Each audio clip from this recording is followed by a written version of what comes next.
নমস্কার, আপনাদের সকলকে সম্পূর্ণা অ্যান্ড সোমাস কিচেনের আরেকটি নতুন ব্লগে স্বাগত জানাই। এখন শীতকাল মানে নানা রকম পিঠে পুলি পায়েস এইসবের সময়। তার মধ্যেই আমি এখানে নতুন গুড় দিয়ে পায়েসের একটি রেসিপি আপনাদের কাছে তুলে ধরেছি। তাহলে চলুন আসল রেসিপিটি দেখে নেওয়া যাক। এখানে আমি 150 গ্রাম গোবিন্দভোগ চাল নিয়েছি। এবার এই চালটাকে আমি খুব ভালো করে জল দিয়ে ধুয়ে নেব।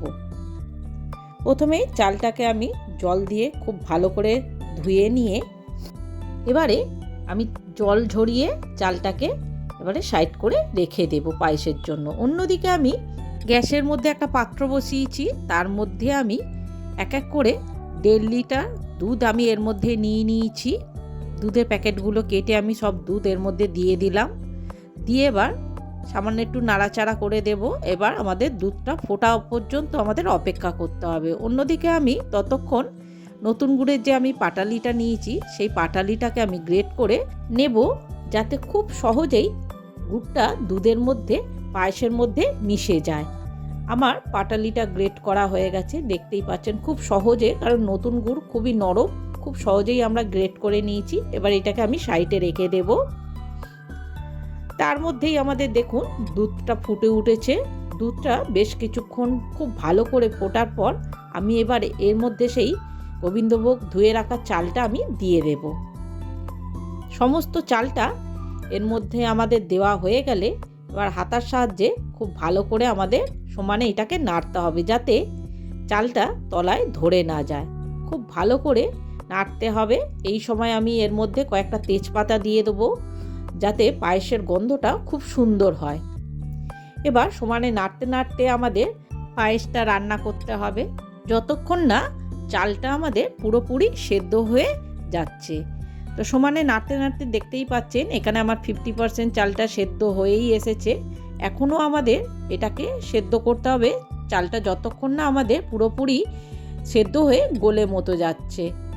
তো বন্ধুরা, আপনাদের যদি আমার এই রেসিপিটি ভালো লেগে থাকে তাহলে অবশ্যই আমার চ্যানেলটি সাবস্ক্রাইব করে একটা লাইক কমেন্ট আর শেয়ার করে দেবেন। তো দেখুন আমার পায়েসের চালটা পুরোটাই সেদ্ধ হয়ে গেছে। কত সহজেই দেখুন পায়েসের চালটা গলে যাচ্ছে।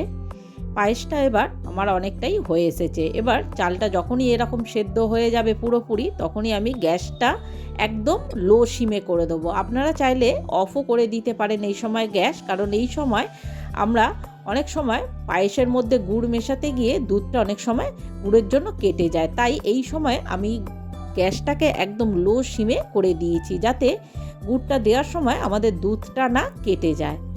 আমি লো সিমে দিয়ে সমস্ত গুড়টা পায়েসের মধ্যে দিয়ে দিলাম। দিয়ে এবার খুব ভালো করে আমাদের মিশিয়ে দিতে হবে। পায়েসের সঙ্গে গুড়টাকে আমাদের খুব ভালো করে মেশাতে হবে। আমি এই কারণেই গুড়টা একদম লাস্টে দিলাম, কারণ এই সময় গুড়টা লাস্টে ঠিক এই সময়টায় দিলেই গুড়ের গন্ধটাও খুব সুন্দর থাকে আর পায়েসটাও খেতে দুর্দান্ত হয়ে থাকে। সমস্ত গুড়টা খুব ভালোভাবে পায়েসের সঙ্গে মিশে গেছে আর পায়েসের ঘনত্বটাও খুব সুন্দর রয়েছে। ঠান্ডা হলে এটা আরেকটু ঘন হয়ে যাবে।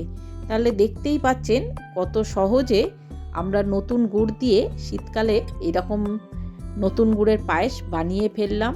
পায়েস আমরা ছোট থেকে বড় সকলেই খেতে খুব পছন্দ করি। তাছাড়া যদি এই রকম নতুন গুড়ের পায়েস বানানো হয় তাহলে তো তার কথাই আলাদা, কারণ এই নতুন গুড়ের পায়েসের স্বাদ গন্ধ দুটোই আলাদা হয়ে থাকে। এটা দেখতে যেমন অসাধারণ হয়, খেতেও তেমন দুর্দান্ত স্বাদের হয়ে থাকে।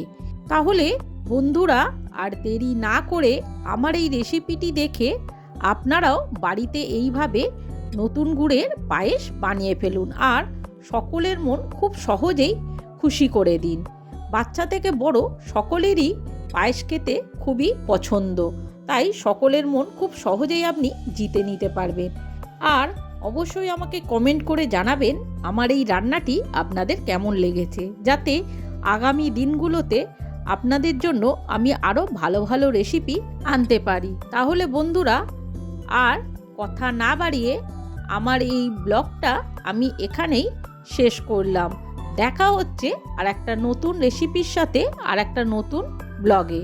ততদিন আপনারা সুস্থ থাকবেন, ভালো থাকবেন। নমস্কার।